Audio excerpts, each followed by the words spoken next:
siap gerak. Berdoa mulai. Selesai. Baik, terima kasih Guntur.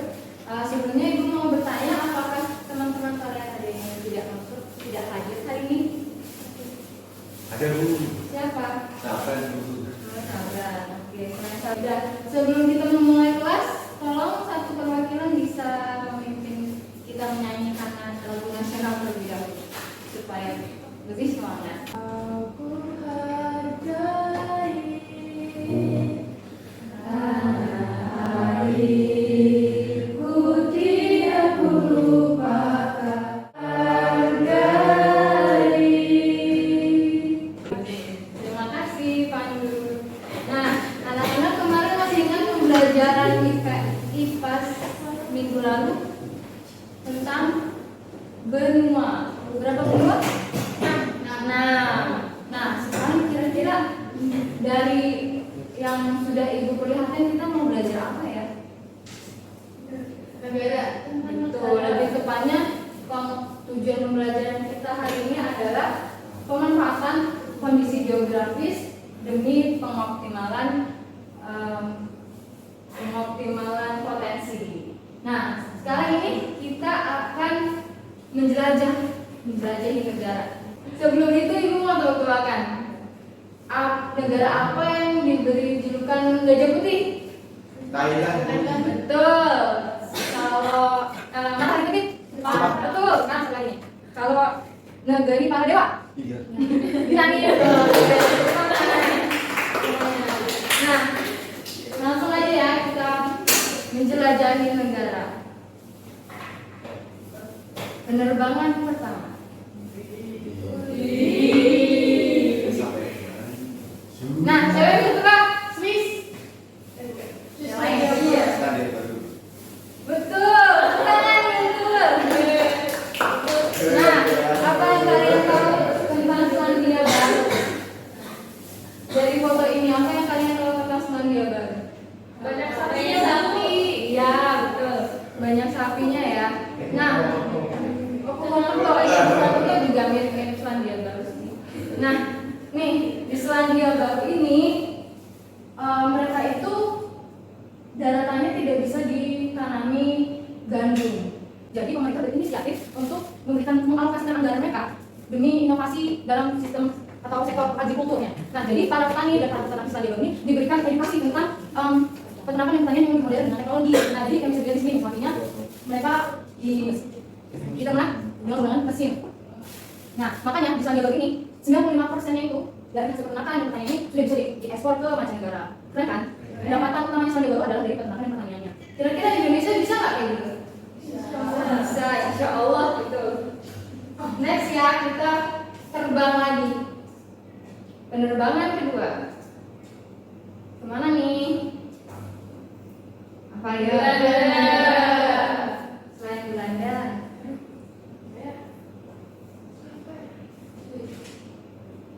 Apa? Mau dikasih tulis? Iya, bukannya Denmark. Betul, yang bukannya Majid tadi. Tuh kanan. Nah, dari sini kira-kira kondisi geografis Denmark itu kenapa sampai dibikin sebuah turbin angin? Angin ini.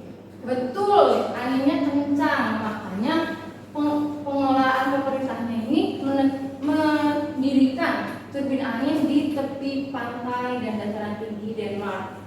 Karena Denmark itu di lokasinya itu di laut utara dan laut Baltik sehingga seringkali terdampar dengan angin kencang. Nah, sekarang ini Denmark 45%-nya sumber energi Denmark itu berasal dari PLTA.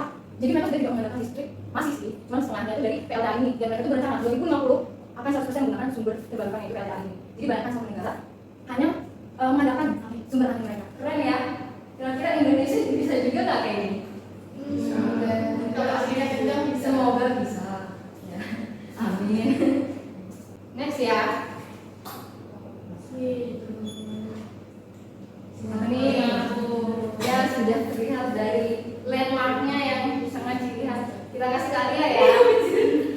Pertanyaan. Apa yang kalian tahu tentang Singapura? Kotanya kecil. Bentuk geografisnya kecil. Jakarta sama Singapura besaran mana sih?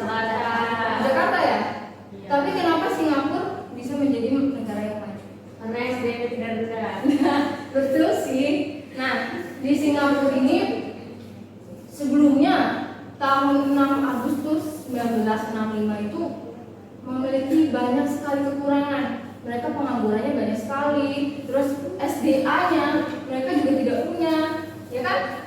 Negaranya kecil. Lalu ada perdana menteri nih, namanya Lee Kuan Yew. Dia menginisiasikan yang namanya 4 percepatan singkat dan sistematis. Yang pertama itu kata beliau, kita harus mengolah SDA kita, yaitu penggunaan minyak. Lalu Singapura akhirnya mengoptimalkannya.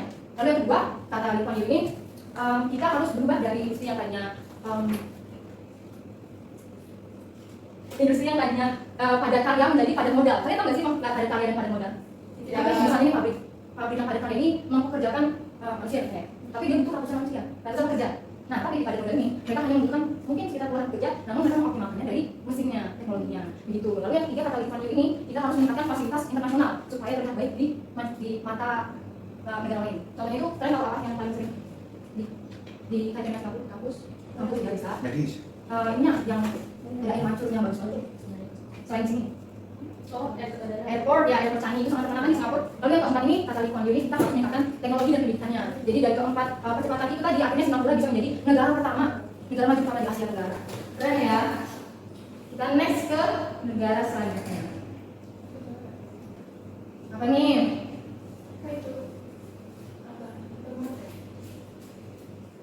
Siapa yang bisa tebak? Yang belum dapat ayo. Cluenya mau di depan, tengah, atau akhir di perutnya? Huruf akhirnya P, huruf tengahnya P. Betul, tepuk tangan. Ya, kenapa? Ini apa ya sebelumnya? Penanggulangan apa? Bencana. Iya betul, bencana apa? Gempa. Betul. Kalian Jepang dan Indonesia itu termasuk di negara yang di mana? Ring of Fire kan? Nah, di Ring of Fire ini 90% gempa yang terjadi di dunia itu biasanya terjadi di Jepang dan Indonesia. Cuman bedanya, Indonesia itu kan besar luas. Jadi kalau misalkan ada gempa, Indonesia tidak terlalu terdampak. Jadi kalau misalkan ada gempa itu ya udah menjadi aja gitu. Tapi kalau Jepang itu setiap hari ada gempa, walaupun kecil-kecil tapi kadang itu mereka pasti gempa. Kalian bisa tebak gak setahun itu gempa Jepang ada? Setahun. Sama sih naik. Ya 1400 Nah, Jepang ini punya sejarah kelam bukan gempa. Yaitu di tahun 17 Januari 1995, di mana itu gempa 6,3 skala Richter terjadi di Kobe dan menewaskan 64.000 korban jiwa. Nah, makanya dari sejarah kelam itu akhirnya pemerintah Jepang ini berbenah lalu evaluasi besar-besaran. Mereka akhirnya langsung membuat fondasi yang tahan gempa, terus membuat pintu air. Jadi kalau misalnya tsunami, air itu bisa punya tempat untuk mengalir gitu. Lalu sejak dari ini anak-anak di Jepang itu sudah diberikan edukasi tentang simulasi bencana. Jadi mereka ini walaupun sudah masih kecil-kecil, tapi mungkin lebih fasih kalau misalkan ada gempa. Jadi mereka sudah lebih duluan mengevakuasi diri daripada kita gitu. Nah, kira-kira Indonesia perlu juga nggak? Perlu ya, soalnya kita sama-sama di negara ya bertempatan di Ring of Fire. Nah, selesai kita terbang. Sebelumnya Ibu mau bertanya, ciri khas geografis Indonesia itu apa? Banyak pulaunya. Iya, banyak pulaunya. Terus? Ring of Fire. Ya, nyimak ya. Terus? Terletak di garis status. Iya, gue berarti biasa status. Terus nanti dengan apa? Dua benua berapa?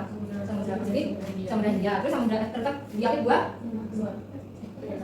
Samudra apa? Pasifik. Itu tadi dua benua. Di akhir dua benua. Samudra. Sekarang Ibu mau kalian membagi dua kelompok 1 dan kelompok 2. Dari ciri khas geografis Indonesia tadi, kalian cari bagaimana mengoptimalkan negara Indonesia dan kalian berandai-andai 2035 di Indonesia tahun 2035 ini nanti kira-kira bakal menjadi negara Indonesia seperti apa gitu. Kalian mengharapkan Indonesia itu seperti apa gitu. Nah, nanti anak-anak berkelompok menuliskan itu semua di map ini seolah-olah kalian akan memberikannya ke presiden. Oke? Siap? Paham? Silakan. Ibu beri waktunya selama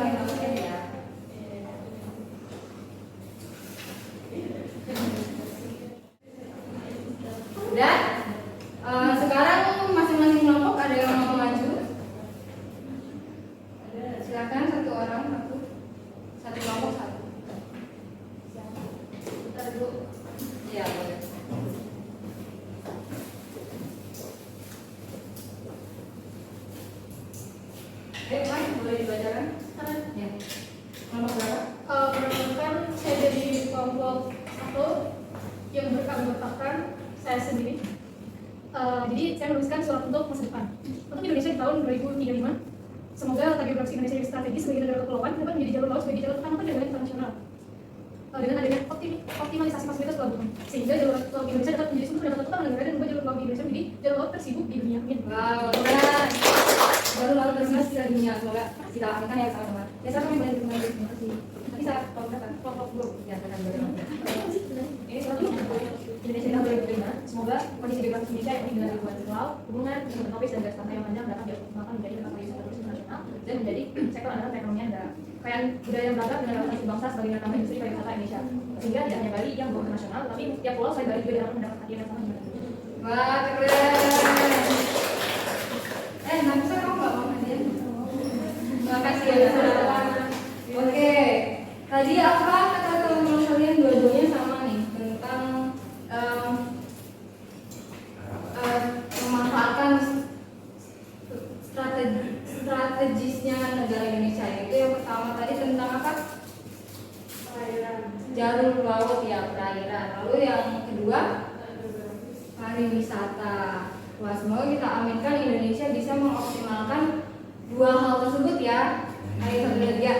Amin. Nah, sebelum kita menyelesaikan pembelajaran hari ini, Ibu mau kalian mengerjakan soal evaluasi terlebih dahulu secara individual. Nanti kalau sudah dikerjakan boleh dikumpulkan ke depan. Ibu beri waktunya 10 menit ya. Sekarang Ibu mau meringkas bersama-sama dengan kalian meringkas apa yang sudah kita pelajari hari ini. Kita belajar tentang apa? Pengenalan Potensi. ya, potensi geografis negara. Tadi ada negara apa aja? Singapura, New Zealand, Denmark, Jepang. Tadi New Zealand itu mengoptimalkan apanya? Tanah. Ya, tanahnya, teknologinya, ya, SDM-nya gitu. Terus apa lagi tadi? Denmark mengoptimalkan anginnya, angin kencangnya dibuat menjadi turbin angin, kincir angin. Lalu yang ketiga, Jepang, yes, Jepang boleh. Jepang mengoptimalkan apanya? Ya, penanggulangan bencana gempa. Lalu yang terakhir, Singapura. Singapura mengoptimalkan apa? Ya, bentuknya yang kecil ya. Lalu dari teman-teman kalian dari Indonesia, kira-kira kita bisa mengoptimalkan apa saja? Pariwisata, perairan, betul. Tepuk tangan. Nah, anak-anak sebelum kita mengakhiri kelas hari ini, boleh ketua kelas memimpin doa dulu. Semuanya siap gerak. Doa mulai. Doa selesai. Baik, terima kasih Bu dan terima kasih anak-anak semua karena sudah dengan semangat mengikuti kelas hari ini. Semoga ilmu yang